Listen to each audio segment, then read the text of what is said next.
I think they've bought fully into the market economy and they have little to no respect for the domestic sphere or the women who nurture future generations because they tend to see the entire family enterprise as oppressive because it's not waged. They're Mhm. using market economy metrics to value everything.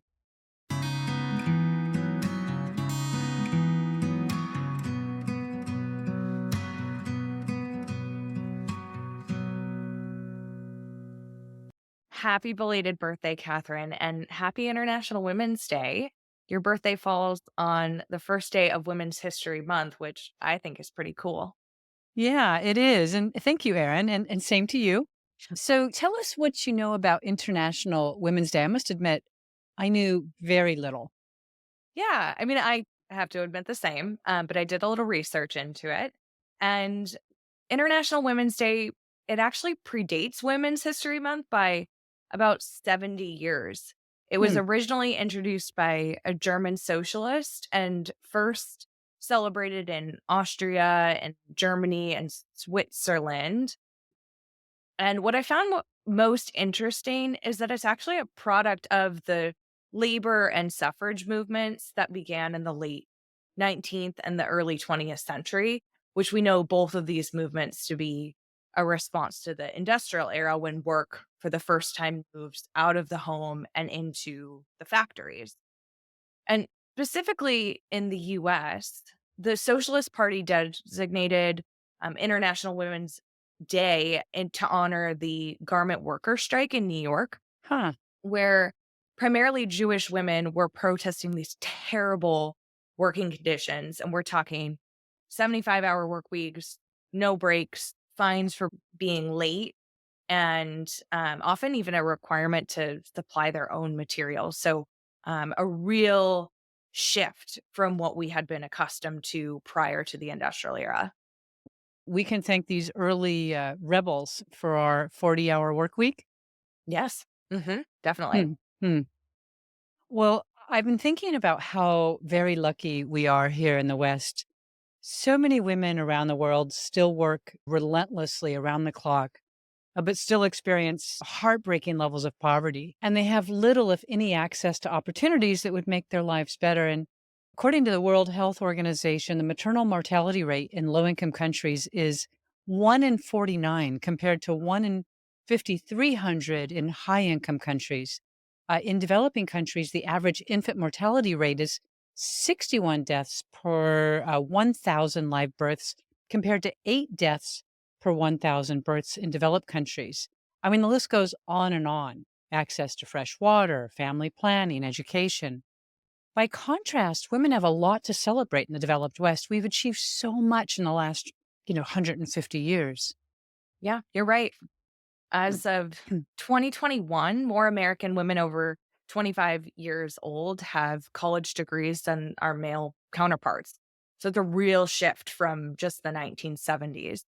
And within the next 5 years, women will outnumber men on college campuses 2 to 1. Hmm. And then want to raise the gender wage gap here as well and point to the positive side. So we look at all ages, um, all types of jobs, women are earning about 84 cents to every dollar that a man earns. But when you drill down a little bit, women who don't have children, they're between ages 25 and 34, they're making about 97% as much as men, which is pretty remarkable when you consider that women tend toward lower paying jobs like teachers, which there's much to be said about what we should be paying teachers. But I think that these are incredible achievements and we have a lot to celebrate for that reason. Yes. Yes, indeed. It seems to me, Erin, that young women in the States and perhaps Europe don't recognize how truly blessed they are. So many young people have distorted perceptions of the world and their circumstances. I've said this before. Imagine our grandmothers or our grandmothers.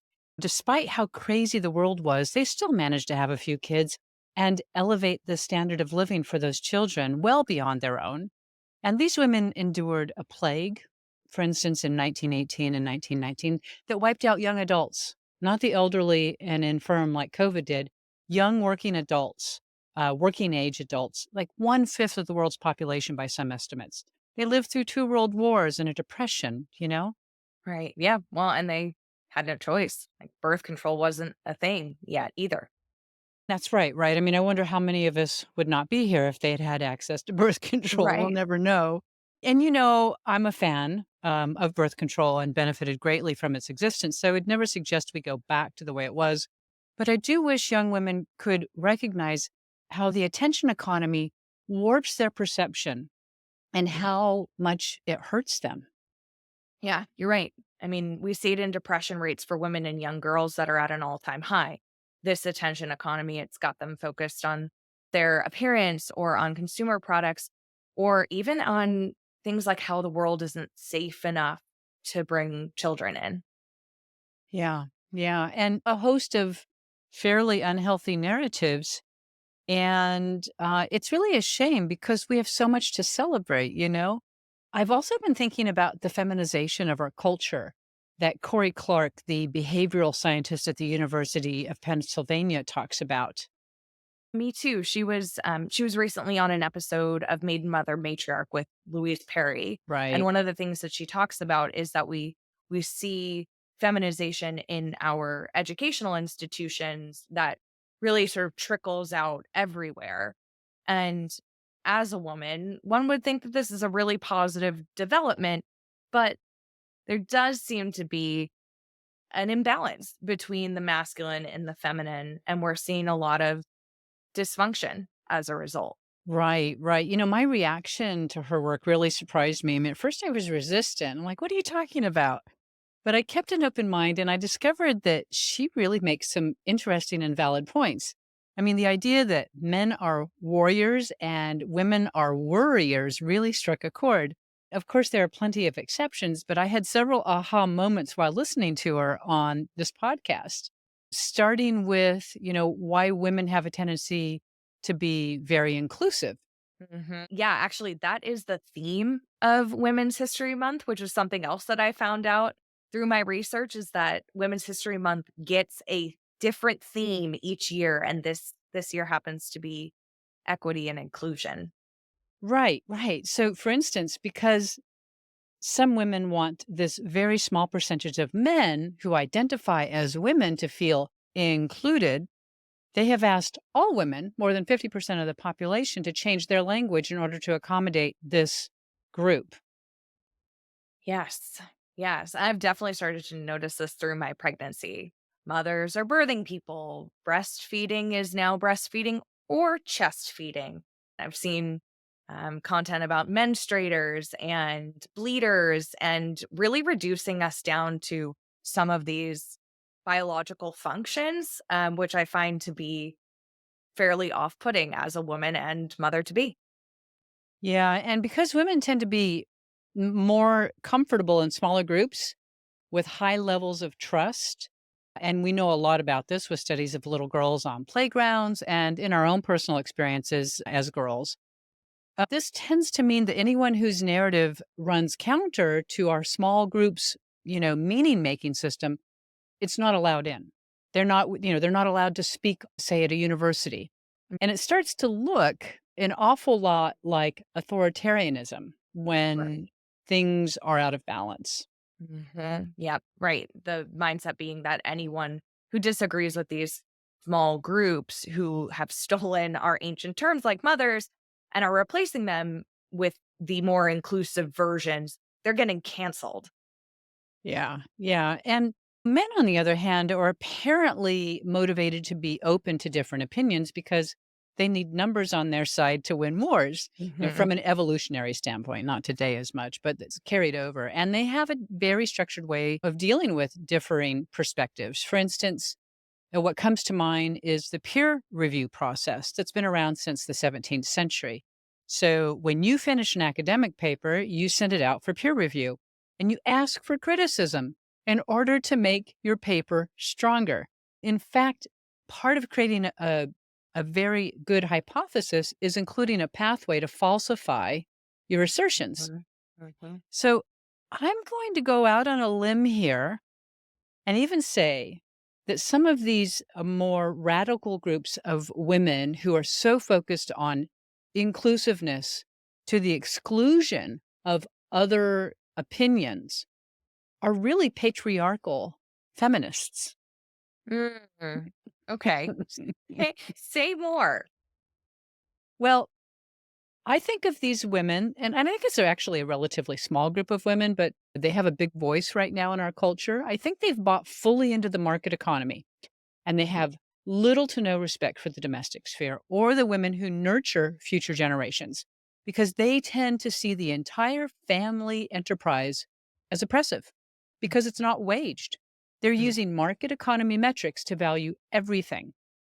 And Mhm. these groups seem willing to degrade women and women's spaces in order to make space for small minorities of people. And it's not to say that you and I wouldn't make space for a trans man who's transitioned to being a woman. I would make space for him in my social circle and any number of things. But I'm not going to like pretend like he has ovaries. I'm Right. not going to pretend like he can have babies or bleed or breastfeed. And whatever they're doing to get these men to breastfeed is, if they're giving the stuff that they're running through their chests to babies, I mean, that's child abuse. This is not real breast milk. They don't come with the equipment to create breast milk. It starts to go way too far. But you and I both are very open to any number of people's need to express themselves, but don't come into our spaces and in some ways, these really sort of hardcore feminists don't realize that they're, in some ways, agents of the darkest aspects of patriarchy. Right. Yeah. Yeah. I mean, and I think to expand a little bit more on what I think you mean by that is that these groups view empowerment strictly in terms of how well women perform in a workforce that was built by and for men. Yeah. In a way, we gained this parity with men in the workforce and in leadership positions in all aspects of society, but we sort of left it there. Hmm. That women haven't really shifted how we work to support our unique needs in a meaningful way. And those needs are so different from men in terms of when and how we are most productive. When you think about our cycles, about being pregnant for 9 months with each kid, 10 months really, or even things like Yeah. going through menopause. Right. Right. And, in the 90s, job sharing was a thing, for instance, but you don't see this anymore in the workforce. I don't know why. Just as one way that we could accommodate women better in the workforce. And I just hope that we can find some sort of balance between the masculine and the feminine in the public sphere. I mean, we're asking men to change their workspace to accommodate our needs. Perhaps we need to learn from their approach to upgrading their thinking by being open to a variety of perspectives. Mhm. Like we said earlier, I think there's a lot of work to do in terms of finding the balance between masculine and feminine in the public sphere, but that's not a conversation that some of these more radical feminist groups are willing to have, right? They're pursuing progress through the lens of we need equal pay and that's where the conversation tends to stop. Yeah, I mean, equal pay is important, right? I mean, Sure. I really agree with their assertions there. It's just when they go too far and exclude men or people who have different opinions from conversations. And as you rightly pointed out, I think this morning that a lot of female run and women centric businesses were, you know, celebrating Black History Month the first week of February, but here it is the first week of Women's History Month, and they're all pretty quiet about women. Like, they're not even celebrating women's achievements in the public sphere. It's really an interesting time. And the thing is I don't think most women really agree with a lot of this stuff. I think that majority of women were just working hard. We're navigating both the public sphere and the domestic sphere, and we just keep mum because we don't want to get canceled by these powerful Mhm. groups of women who seem to have the public microphone at the moment? Yeah, yeah, definitely. And what we originally wanted to talk about and what I want to get into now is something I discovered when I was researching stuff for Hearth Matters a couple of years ago. And I think it's really fun and interesting. And in a way, it speaks to how there maybe is an opportunity to rethink how the spheres are balanced, the masculine and the feminine, the public and the domestic. And so I want to talk about this really interesting thing that I discovered that you know what I'm about to say. And it's something that happens on March 1st, which, as you know, is my birthday, as we already talked about. It's Mhm. a really important hearth related day. Hearth related day. Yes, that is Vesta Day. And Vesta is the Roman hearth goddess. Right, right. So she was modeled on the Greek goddess Hestia, and their temples were essentially public hearths. And on March 1st, for hundreds and perhaps thousands of years, the flame that had burned all year long was extinguished and then relit, which signified renewal. All cultures share some sort of renewal ritual. Do they still perform the ceremony? You know, really, apparently, a small group of women still gather at the ruins in Rome every year on March 1st, but the official flame was extinguished in 394 by Theodosius, a Roman emperor. Okay, but here now the story gets even better. March 1st is also the Matronelia feast day, which celebrates Juno Lucina, the goddess of childbirth. Now, Lucina is actually an epithet or a by name, like, Alexander or Catherine the Great. Haha. Mhm. Lucina was a term of reverence used for only two goddesses, Juno and Diana. And so in Roman and Hellenistic religion, Diana is the goddess of the hunt and wildlife and the moon, protector of childbirth, and the protector of women's labor. Hmm. Do you know what my middle name is? It's No. Diane. It's Diane. Oh. I mean, isn't that crazy? Okay. Now I know there's a 1 in 365 chance that I'd be born on March 1st. So this isn't that big of a coincidence, but it's fun. Mhm. And one more important thing that brings this story together is that in early Roman era, March 1st was the beginning of the calendar year Mm. and celebrated much like we celebrate New Year. So it's interesting that the Roman mother Matronelia and the Vesta temples were at the center of these celebrations. And I want to read something I found on a nonprofit website called Vindolanda, which is a Roman excavation site. Hmm.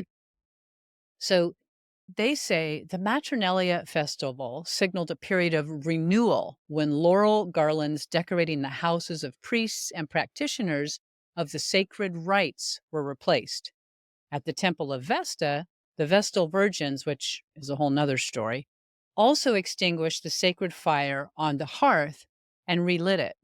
The festival was often regarded as the female counterpart of Saturnalia, which is a festival that celebrates agriculture.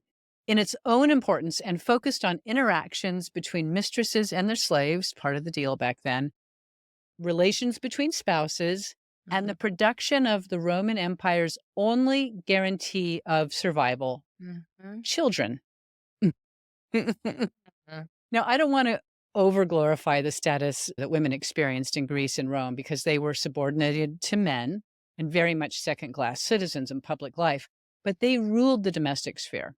For most of human history, the hearth and the women who kept its flame lit, who bore and nourished the next generation, they were exalted and celebrated and enjoyed a type of status that householders and mothers simply don't today.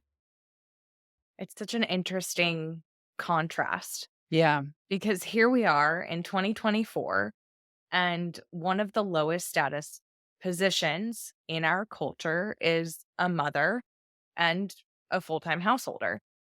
Most of our celebrations, when we think about women's achievements, are focused on the public sphere. And of course, as we've said, there is a lot to celebrate about that. You and I wouldn't be having this conversation if it were not for those achievements that precede us. But I find it interesting. And now, as a mother, it's quite disappointing how little we recognize the domestic sphere. I would have never gone out and done this exploration had I not been pregnant. So it's almost as if we don't see it. You don't see it, you don't say it. I was asking myself, why not? Why are we not celebrating women as mothers and the work that they do in the domestic sphere. So if you think about it, all Heritage Month celebrations are products of the market economy, right? Parades, events, social media campaigns, they're corporate branding opportunities. They're things that are designed to capture our attention and our dollars. And they're to speak to people who care about these ideas. I mean, one example is Pride Month. We're going to celebrate your right to express your identity. And in exchange, we want you to give us $100 for this cool rainbow hoodie. Right? It's a really, really commercialized public sphere product that's being bought and sold. And so it's no wonder that mothers and the women who work in the domestic sphere aren't being factored into that profit model, frankly. Hmm. Yeah, that's an interesting way to think about it. I mean, a lot of these parades and a lot of the events around this stuff, I think, have been celebrated for a long time. And a matter of fact, I think rituals, we have very few rituals left. And so, in a way, the market economy fills those rituals up with Mm, consumer goods. right. You're totally right. And because industrialization separated the spheres and prioritized the public sphere over the domestic in terms of status, and because the domestic sphere was a place of subordination for way too long, and many, not all women, still think the embodied activities of hearth and home are low status. And even though there are plenty of monotonous tasks in our public sphere jobs, because we get cash for them, we don't complain too much. But boy, the monotonous jobs at home are unpaid and feel like we're underappreciated and it's unrecognized labor. So we begrudgingly do it or we hire it out. Definitely. Right. I mean, and to that point, as we said earlier, Women's History Month campaigns, they tend to focus on closing that gender pay gap, which is more and more, I think rightly so, being framed as a motherhood penalty. Because when you really start to see a wage gap between men and women from ages 35 on, it's because that's when women are most likely to be taking time off or holding less Right. lucrative jobs that Yeah. afford them more flexibility so that they can care for their babies. We Yeah. know that 20% of all mothers will leave the workforce altogether at some point. And for those who do work full time, household labor is seen as the second shift. So instead of taking care of themselves after an exhausting day at the office, the care that they're providing to their families feels like much more of a monotonous burden, understandably so. Yeah. Yeah. And the reality is, all women work in both spheres. Well, a large percentage of women work in the public sphere. All women work in the domestic sphere. So many of us straddle both spheres. And it's interesting when we say, oh, yeah, 20% of mothers will leave the workforce. It's like, yeah, but they're not going home to have somebody feed them grapes while they lay around on the couch. They're Right. working their butts off Right. at home. Right.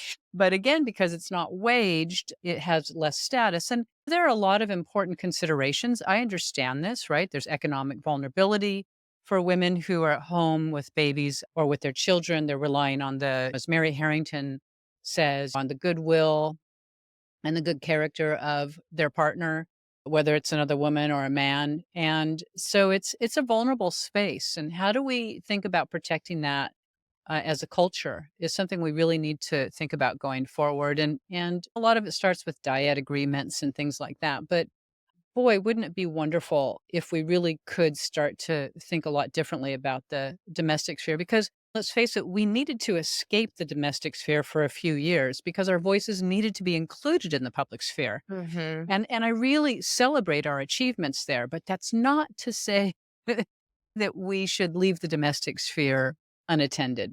Right. Right. You pointed out earlier that May is when we celebrate Mother's Day, but we don't necessarily celebrate mothers for the work that they do. And so, wouldn't it be great for March to sort of infuse that level of celebration, right? Take a lens on the women who are doing work within their families, within their communities, women who volunteer and get involved with school boards and all those important things that make society flourish. And we can recognize that we don't just have to use market metrics to value and celebrate women. Right, right. There have been so many unintended consequences of leaving the domestic sphere unattended, and we've talked a lot about that. And now I think is the time as we look at the industrial era in the rearview mirror, and we enter the digital age, and we recognize all of our accomplishments in the public sphere. Now is the time to rethink how we think about the domestic sphere. And I think we have to begin by recognizing the importance, as you point out, of this space physically and metaphorically. And I think that one of the ways we can do that is by reuniting home and work. The Mhm. separation of home and work has really been at the core of a lot of the issues that we're talking about. Feminism is a way that women have tried to make sense of a separation of these spheres. Or And it's interesting to think about it like that. There wasn't really much in the way of feminism before the industrial era. And when work and home were united, women have always worked. We've just worked in our homes. right. When work and home are reunited, as I think can be in the digital age, there's so much opportunity to bring back the respect of this sphere for men and for women, right? Men also need someplace they can really be comfortable, not just a super feminine, frilly place where they have to, behave a certain way, right? Erica Bakioki talks about that, right? Like, how do we create home in a way that really is a nourishing space for the entire family? Mhm. Yeah. Yeah, you recently wrote me saying that all you wanted for your birthday is a shiny new narrative, which I love the way that that's framed, but a shiny new narrative that acknowledges and respects the important work that women undertake in both spheres. Many women excel in both spheres, but are rarely recognized for their outstanding service to the preservation of humanity. And I just adored the way that you phrased that. So, cheers to that. Let's keep working hard to make your wish for your birthday and for your work at Hearth Matters come true. Yeah, well, great. Great. Thank you so much, Erin. I hope we can make this wish come true together. And to all of the women listening, happy International Women's Day. Happy Women's History Month. And we do truly have so much to celebrate. So I hope you can take a moment today to reflect on how far we've come and how far we have yet to go, but how we really can do this together. If we put our hearts and our minds together, we can make things much better for women and for children as we move into through the digital age. Thank you, Erin. Bye, everyone.